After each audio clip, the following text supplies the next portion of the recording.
We've got two of the most intense and violent strikers going into the octagon together at UFC 307. Neither guy does anything but stand and bang on the feet, so this one is a striker's dream matchup.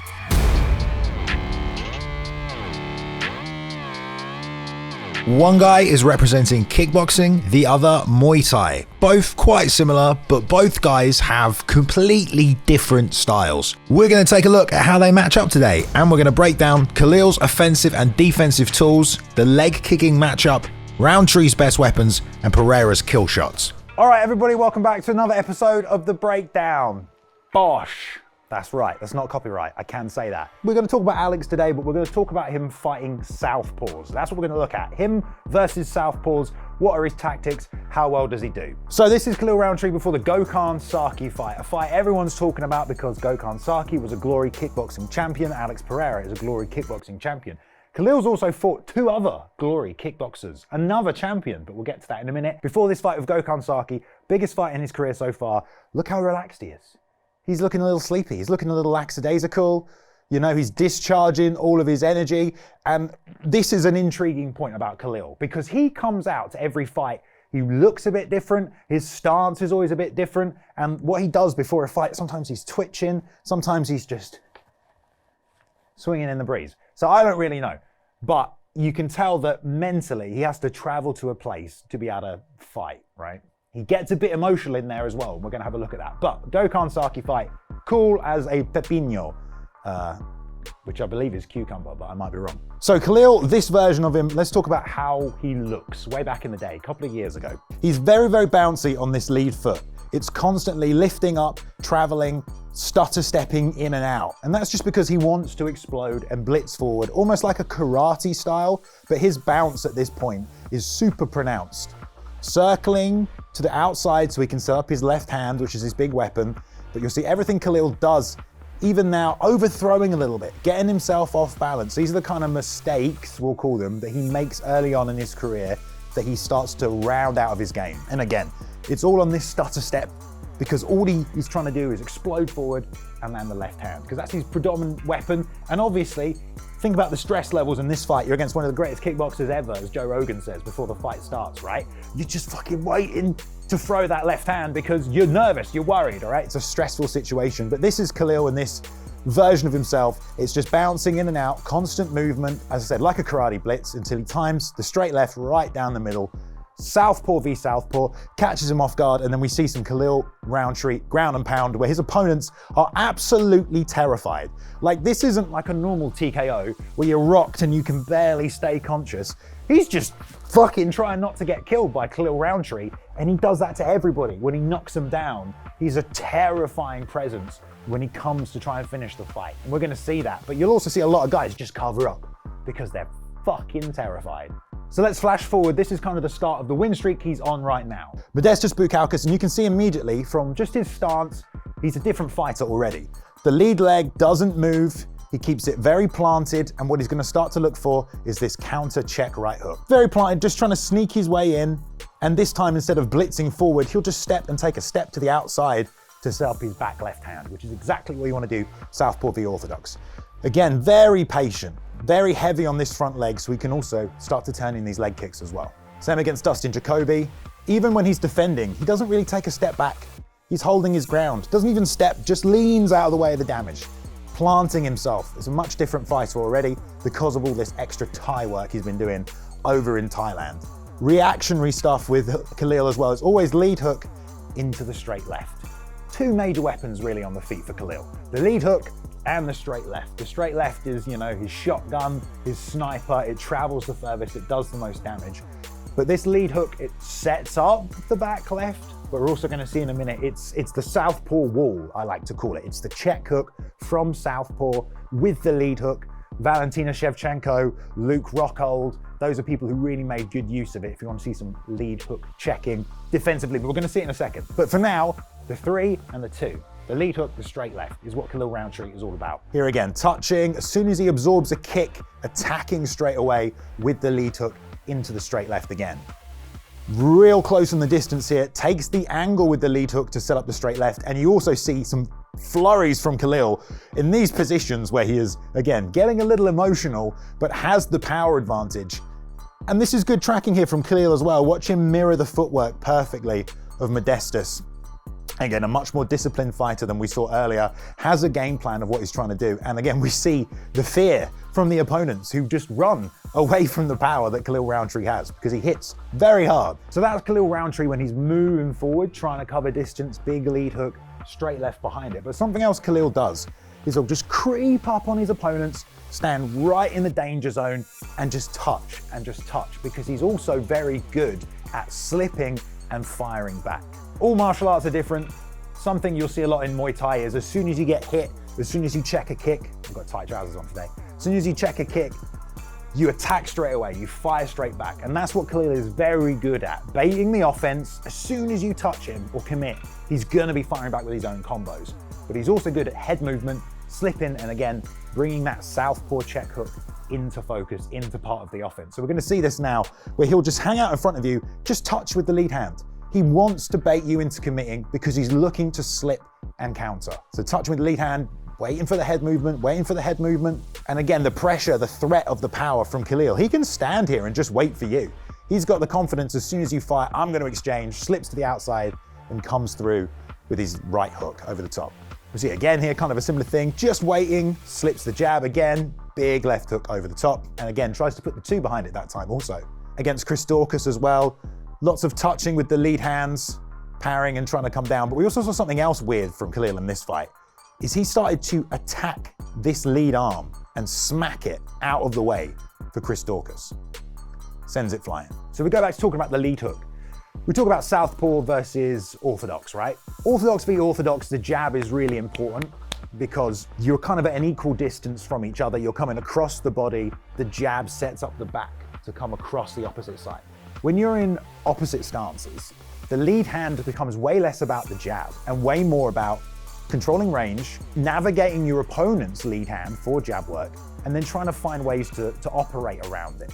Now, most people stick their arms out and lock lead hands sometimes as well, right? Khalil loves to drop that lead hook. We've seen it. Sometimes he'll slip and then come back with the lead hook. Sometimes he'll try and fire it over the top of your lead hand. As a southpaw, you've got to worry about everything coming off the right-hand side to your left-hand side. But if there's one thing you need to worry about on the lead hand, it isn't the jab, because it's got to travel quite far to get to you. And again, it's kind of just a jab. The lead hook, though, can be really problematic for both guys, because when your lead hand's out extended, if you parry, if you drop that lead hand, the lead hook comes right over the top. So what Khalil's doing is when you're extending, trying to control this lead hand, he's smacking it out of the way.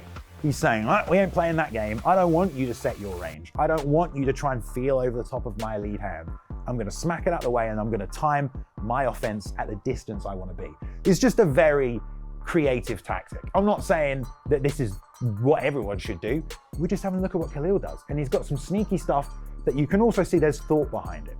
You can see those moments where he's swinging and going wild and think this guy's just a brawler. But he actually always has a game plan, and his game plan changes and his stance changes almost every single fight, which is quite interesting. So we see here again, trying to think about the lead hand, right? And Khalil's just smacking it out of the way. It doesn't let Dorcas start to set up his right hand because he can't even get his lead touch going. It becomes a bit of a problem.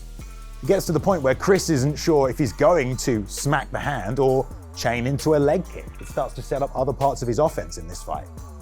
Touch, touch, and on the third one he swipes, and on the fourth one he swipes again. You know, this is just, it's kind of stifling what Chris really wants to do, which is to work the lead to set up the back. And it will make him overextend like this, where the check hook can come back into play for Khalil. If you've got your lead hand, you can inch up, you can pump and move up. But if that goes, Chris is now forced to leap and try and cover a distance. And obviously, the bigger the movement, the longer the space you're trying to cover, the more time Khalil has to read and slip and then work his counters. Same thing again here, little level change fake. That breaks out the jab, and beautiful check hook like we just talked about. I mean, beautiful timing from Khalil. Counters the jab from orthodox. Even Justin Jacoby here really tried to put a lot of pressure on him, but that check hook, this southpaw wall, this defensive shield that Khalil has, was keeping him alive. So they're locking these hands up again here. Now Dorcas is trying to tap the hand down, but look what Khalil does, just peels it over the top and still lands on the lead hook. That's kind of interesting stuff, guys. I mean, like, I'm trying to make this fun for you, and show you how cool it is, but every time I extend my lead hand, it's getting smacked out of the way. I finally get my lead hand on the other guy's lead hand, and I can pull it down. So I can pull it down, make way for my backhand, make way for over the top. But as I even get wrist control and pull it down, he's just stripped it and smashed me in the face. It doesn't give you a lot of options if you're Chris Daukaus trying to set up offense on Khalil. I can't get my range measure. I'm trying to strip his hands, and I'm still getting hit with this check right hook every single time. Against Anthony Smith, same thing, trying to use this lead hand to guide things in. And Khalil on the back foot this time takes a lovely back step to just pull out of range, and then comes back with the check right, and then a beautiful left behind it again. It's the 3-2. It's never usually more than 2 punches. It doesn't really need to be with Khalil. Again, the 1-2 slip roll, and there's another check hook. I mean, this right hook is Khalil's best weapon, his best defensive tool, and he's so good with it, and it sets up his left hand. So everything for Khalil works off the right hook. He doesn't really throw jabs. He doesn't really need to. He can just do this and wait for you because you're going to react, because he's a massive, powerful striker who's just going to get closer and closer to you. It's like those Brazilian guys like John Lineker who will just walk forward the whole time because all he wants you to do is stand still, because he knows in a 50-50 situation he's got more power than you and probably better instincts and technique to land those killing shots. So he will just walk forward the whole time. He doesn't need to jab. He doesn't even need to go first. All he needs to do is make his opponent react to his pressure, and then he can start firing or counter as the opponent reacts. And that's kind of what Khalil does. He'll just walk you forward, touch, and as soon as you react, then he'll counter and then get the rest of his offense going. Again, beautiful slip 2, and again, the lovely long straight left. And all this pressure, I mean, Anthony's just trying to enter. Every time he tries to enter, Khalil was just standing strong and countering and firing back, which made it difficult for Anthony Smith in this fight, who is trying to pressure Khalil, who can work defensively if he needs to as well, contradictory to what I just said. A lovely head kick as well off the back foot. Again, Anthony pressuring the check hook, can use that to circle. Now Khalil's in the center and he's the one who can put on the pressure, but look at Khalil here, just walk all the way back. Very Tyron Woodley-like, because again, he's waiting for Anthony. He's just touching there and jabbing, moving backwards, because the more space he's got behind him, the further he can retreat, because at some point he's going to want to retreat and catch you coming forward. And it's not just check hooks off the back foot here. Khalil slides out, makes him extend, and then chops a leg kick as well. And again here against Bukauskas, same kind of thing. He's waiting. As soon as Bukauskas steps forward, that's when he gets this awful oblique stomp on his leg. But again, it's kind of a counter shot. He waited till Modestus lunged in before throwing the kick, and that's why it was so effective. So again, with Khalil, there's a lot of different ways he fights, but a lot of the time, he's just super patient. He wants you to go first, he wants to counter you and hit you as hard as possible and make you feel like there's nothing I can do. My offense is shut down. I can't go first on this guy, and that's when he can start walking you down and be the guy to start putting on the pressure. Right, Khalil Rountree, we're gonna come back to him. Let's talk about Alex Pereira. Jamal Hill was a southpaw, okay? Alex Pereira not fought that many southpaws. It does create a lot of different tactics and options and problems as well. So we're gonna look at him take on a lot of southpaws, but right from the very start of this fight, you do what most people do, southpaw v orthodox. The first strike you throw is a lead leg kick. And that's exactly what Alex does this whole time this fight goes on. He batters this lead leg of Jamal Hill. We're going to have a look at Rountree and his leg kick taking abilities, but as you're probably guessing, yes, Rountree is quite heavy on that lead leg, and the leg kicks are probably going to be a big weapon. Alex is very sneaky, very little telegraphed in. He's always moving to take lead foot dominance and take it away from you. Against a southpaw, he knows the tactics, and he's very good at punishing. Soon as Jamal steps forward on this leg kick is here every time. And it makes Jamal reset from this position to this position. He can't do anything here. He can't defend, he can't move his head, he can't defend takedowns, but he can't strike either. So every time he comes forward, he's losing his leg, and it takes seconds away from comfort, timing, finding the rhythm in the fight. You're constantly being reset because you can't keep your base, you can't keep your stance, and he just chopped this lead leg the whole time. Yuri, every time he went southpaw, same thing really from Alex. He's just gonna back up, gauge the distance, little lead hand play, and again, step in and smash that front leg. This was 12 seconds into the fight. And again, Yuri, every time he went southpaw, man, he was getting this right calf eaten up. Izzy, same thing, circling towards it. Slight pull there from Izzy, but it still comes off the thigh. And again here, taps, circle, touch, and another one. Izzy's even moving into this side. Alex is just gonna touch, man. He's so confident in his head movement that he doesn't mind throwing kicks naked without having to set them up, because he's got his hands ready, he's got his head ready, he's ready to balance and move himself out of range. So he just taps and just touches.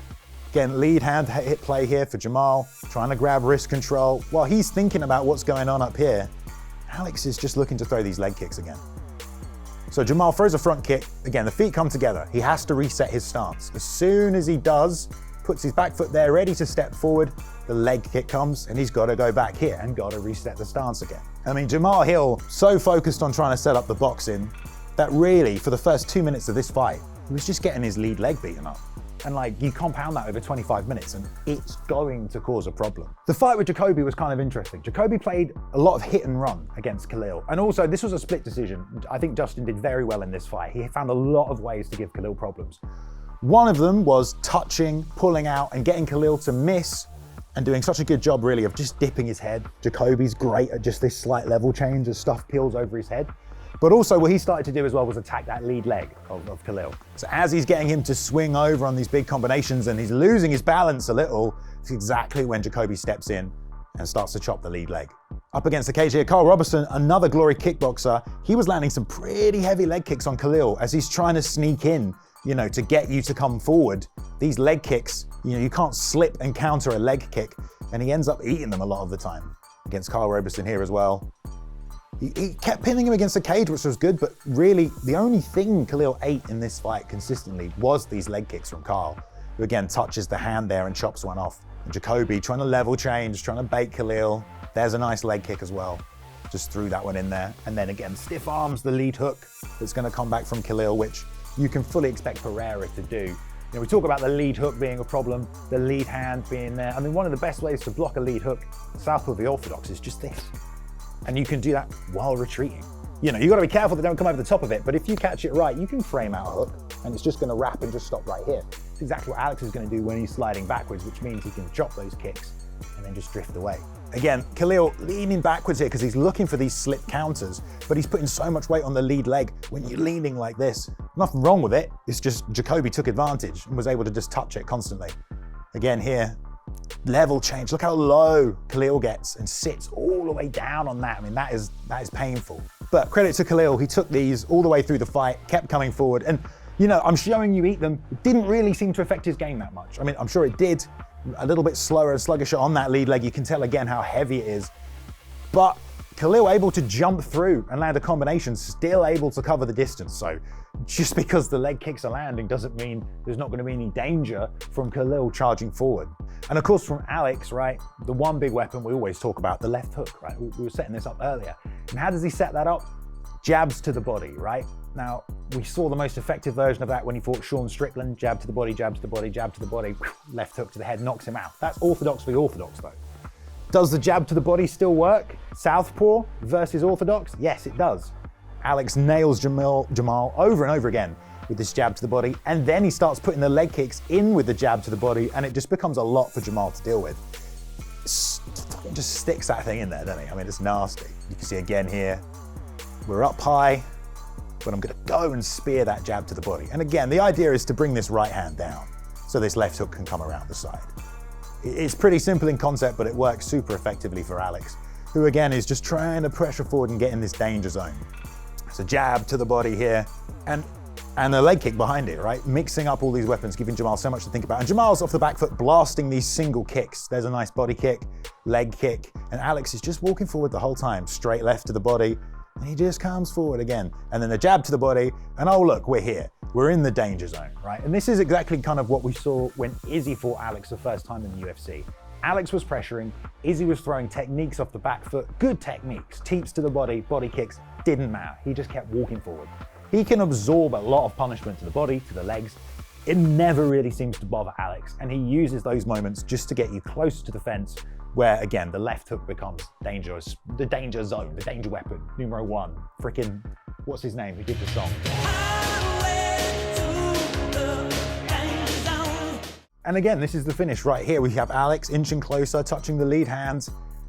And right when he touches, that's when he swings forward, baits out the straight left and right down the middle. I mean, it's just such a good shot. Like to throw a lead uppercut as they're throwing the backhand. It's a good knockout though, right? All right, so we've talked about Khalil's lead hook. Defensively, slipping and countering offensively, but his main weapon, the cannon, or whatever machine gun he wants to refer it to, because he does like to do that, this left hand. This is his money shot. This is his kill shot. This is how he makes money. This is how he puts people away. And it's gone from this to methodical steps, big steps to the outside, lead foot dominance against an orthodox fight. That's what you want to do. And then a big power left right down the middle. And he's really good at timing it, really good at split timing it with other people's offense, and he's knocked people out of it. So let's have a look at this left hand. So again, from Khalil, inches forward, big step to the outside, lovely straight left down the middle. This is the weapon he's going to look for constantly. We've got this lead hand battle going on again. Just head off the center line, puts the long straight, but again, it travels further than you think in these situations. Cheeky step to the outside, and as the kick's coming up, beautiful timing from Khalil. And that is what we're going to want to see against Alex. As soon as these legs lift off the floor, the blitz straights down the middle from Khalil is what he's going to have to do. Anthony Smith, same thing, lovely split straight left down the middle. Pulls Anthony back. Again, as he's trying to worry about this lead hand touching right here. Khalil, boom. I mean, Anthony got so close, he's literally holding onto the glove. Like, the left hand was in range. It's just a nasty, short, powerful shot. Jacoby here as well. Look how low the hands are for Khalil, but he's just, it's almost like an overhand, that one, right? Like he's turned all the way over, again, as Jacoby is kicking. I mean, he steps straight through here. You see this parry come out because he thinks it's a lead hand, but it's just one horrible straight left that ends the fight in this case. And again, I don't know how he punches the floor, but we've got Dorcas covering up because it's terrifying to see this ground and pound. Look how far back this arm comes. And then he smashes him with it. He goes flying again here. So this is Alex, right?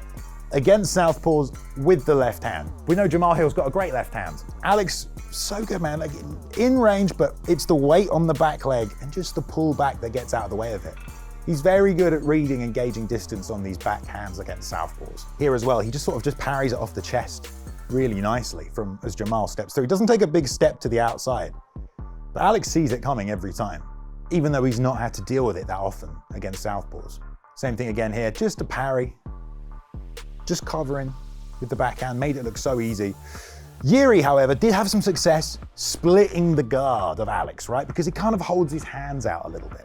And Yuri came down the middle, still has to worry about the lead hook, right? When you're chasing Alex Pereira, but that's where the success comes from. When you can get these shots down the middle or over the top of this left hand from Alex, this lead hand.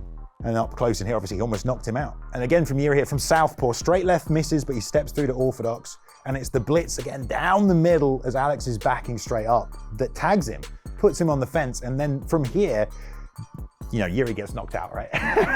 But you know, it's what happens when you chase Alex Pereira. You have to be so careful. A kick here, caught by Jamal into some combos as well. And this is something else we'll talk about for Khalil. But if you talk about when you want to hit Alex, it's straight punches down the middle. It's also off the kicks, where you can start to chain some offense together. Use that moment where he's briefly stationary to push forward. And Yuri timed it great here. And against the fence, this is great for Yuri. This is where Alex can't really fight inside of his reach. Yuri got right in his face in these sequences, and this is pretty successful. It doesn't land a lot because Alex is great, but he's inside the reach of Alex Pereira right now. Alex has got long arms, maximum power is at the end of it. If you're here, he can barely get his arm around to hit you, right? And I'm only bringing it up because we've seen Khalil, when he puts his man against the fence, get on the inside and try and work in these close positions. So I wonder if he can step on the inside of the range of Alex, if we won't see Khalil do some damage from this position. He's worked the clinch a few times, I doubt we'll see that. But if you can get this close to Pereira, this is good for you. You can get inside the reach. Similar to this we're seeing. Now this is wild as hell, and the problem with this is, you know, that left hook is there the whole time. It's all well and good being like, put Alex against the fence and just get inside and fight on the inside. You're putting yourself in the firing line for the left hook. So it might get yourself knocked out. It might be the route to victory. You never know. Great work by the cameraman. I think he looks like Piccolo, doesn't he? As a focus guy though, we've talked about this. And this is the Carl Roberson fight. I want to talk about how different he looks at the start of this fight. Look at this stance. This guy's not a wrestler. This guy's a kickboxer. Khalil was like half squatting to get this thing started. I mean, you just don't really know how he's gonna look sometimes. And a good thing Khalil did in this fight, catching the kicks, very Muay Thai, and immediately coming through with combinations. And this is kind of how he wore down Roberson and won this fight, because he was able to catch these kicks when they came and then come forward again with this straight left. And now he can follow up with his lead hook as well. Sweeps, you know, this is all the traditional Muay Thai that he's been studying that plays into factors here. The knee comes up, Jacoby's teep kick, you know, he's waiting to time these kicks. Lead leg kick again, which we're gonna see against Alex, but Khalil is able in this instance to blitz forward, lead hook, straight left, doesn't land. But it also puts him against the fence as well. So you can expect Khalil to be trying to time the kicks of Alex and blitz forward. And something else, Khalil starts very fast. There is no messing around with Khalil Rountree. From the first combination, he's gonna throw as hard as he would be trying to throw to knock you out. So Alex needs to be switched on if he comes out throwing a lead leg kick. I mean, this is a scenario you could see. Alex comes out, lead leg kick, and Khalil just blitzes forward with like a 3-punch combination. I'm not saying it's gonna knock him out, but you know, that's probably what's gonna happen right at the start of the fight. I put money on. Again, catching the kick, charging forward, making him pay. Because Khalil does sit on the outside a bit. This is the Anthony Smith fight. Look at this Khalil. He just circles the octagon for the whole first 20 seconds of the fight. I have never seen him do that in any of his fights, but that's how he came out in this one.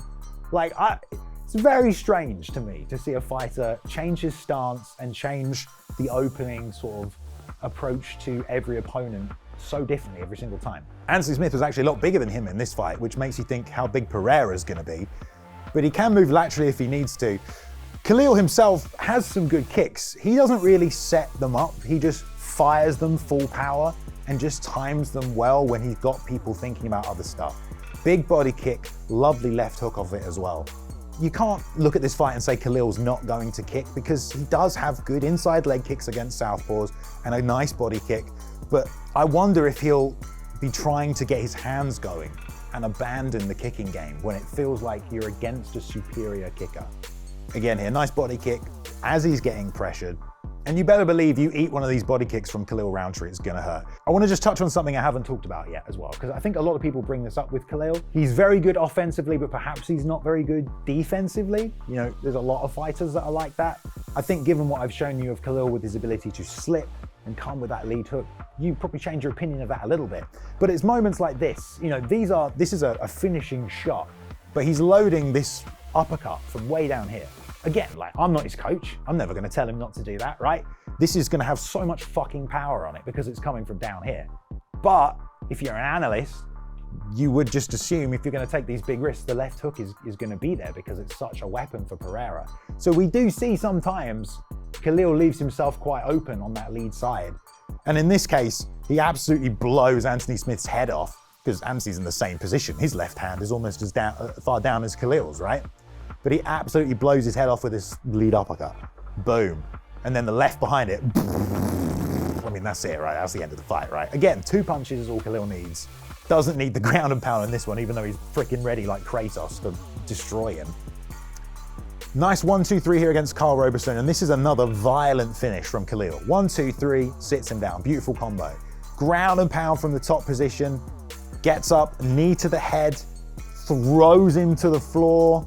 Gets back on top, more ground and pound, spins out of the knee bar, more ground and pound, up. This is the sickening body kick. Oh, God. Poor bloke. And Carl's like, misses with this stomp, which is like a curb stomp, and he gets up and he sends him off the side of the camera like 3 times until the guy just can't take anymore. And Herb Dean has to pull him away, right? Because this is like an assault, as some people say. I mean, so much fun to watch, you know, as a finisher. He has some of the most fun, exciting, and just violent finishes, you know, in this division. And hopefully, you know, we get to continue to see them. But I think, you know, it kind of plays into this idea. We've seen Alex get hit a few times and get hurt, but not get finished. You know, you can look back to the Israel Adesanya kickboxing fights. You can look back to the end of the first round of their rematch.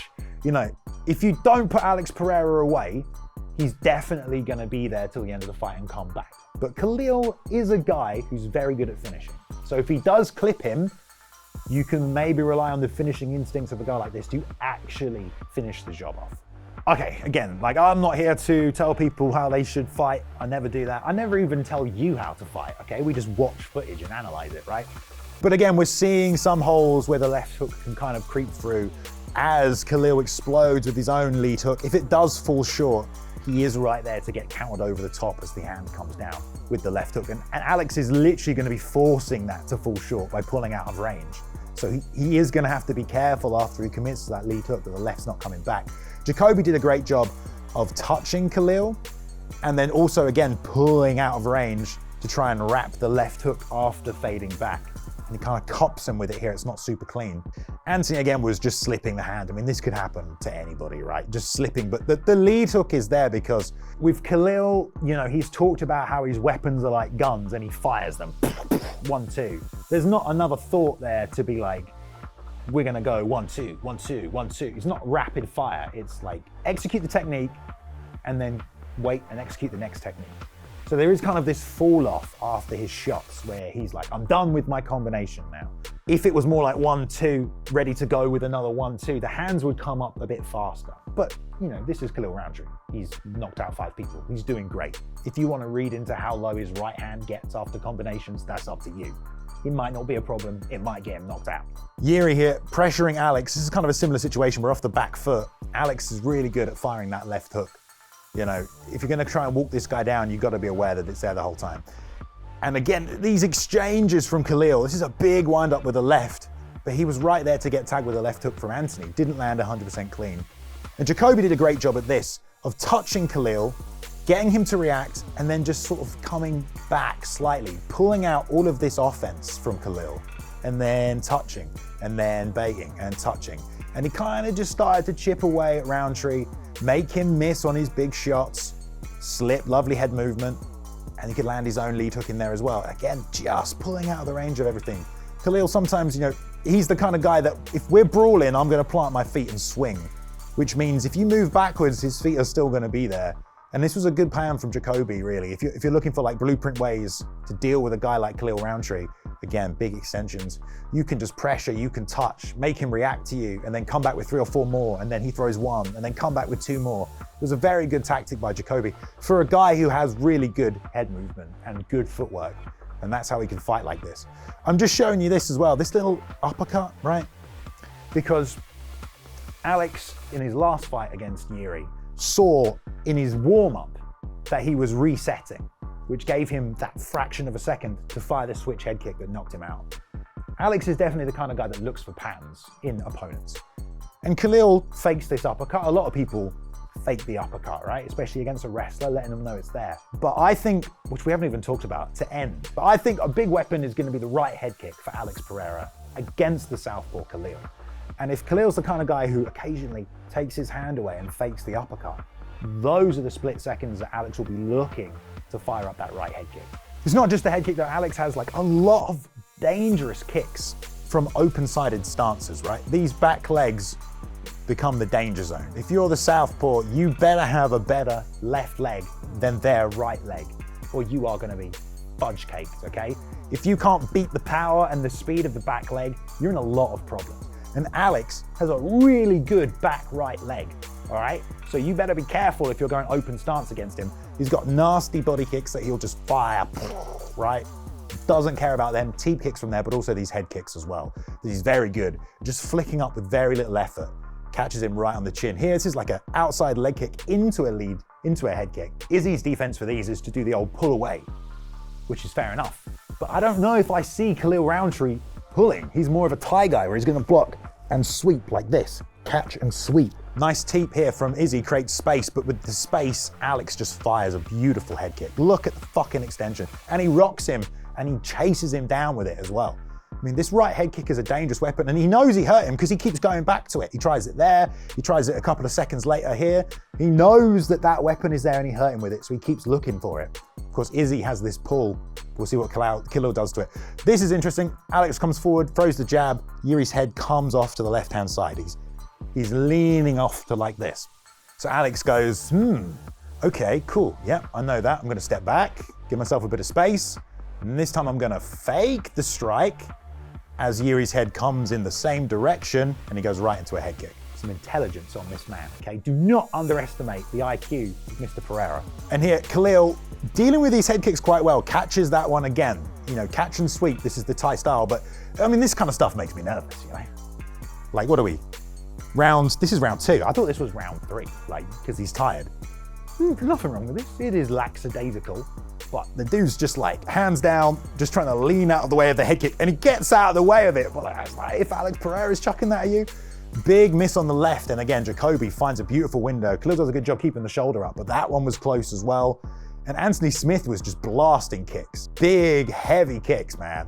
And Khalil did a great job. He caught all of these, and you can see here, this is like, boom, great Thai-style defense right here. I mean, if you want to be critical, you know, whatever, I'm not gonna be. Some people will tell you though, you can't even block a kick like that. You take a massive right head kick off a 205er and you're gonna block like this. It's okay, but most coaches will tell you eventually you're just gonna get your arms smashed apart. Like some coaches will tell you to like try and double block, right? That's kind of what you're trying to do by doing this. I just don't know if Pereira starts slamming these right head kicks on Khalil, if they're not eventually gonna get through, or if he won't find a window for him. But there you go. If I had a hot take, that would be the hot take, the right head kick. I don't even get these predictions right very often anyway, but I'm not here to do that, you know? You know more about Khalil Rountree now, you know how he works, you can make your own prediction. Same thing goes for Pereira against Southpaws. So I hope you enjoyed this video. I hope it's got you more excited for the fight as well. I'm very excited, okay? I just love the striking matchup. Yes, I think Pereira is a much superior, more experienced kickboxer, but that doesn't mean Rountree can't knock him out, all right?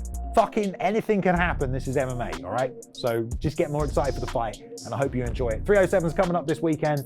Thank you very much for watching these breakdowns. Give us a thumbs up if you enjoyed it, guys. Leave me a comment. Let me know who you think's gonna win, what bit of analysis you thought was good. If you thought some of it was shit, that's fine. Tell me as well, all right? Thank you very much, guys, for watching. I will see you in the next one. Enjoy the fights on Saturday. Oos.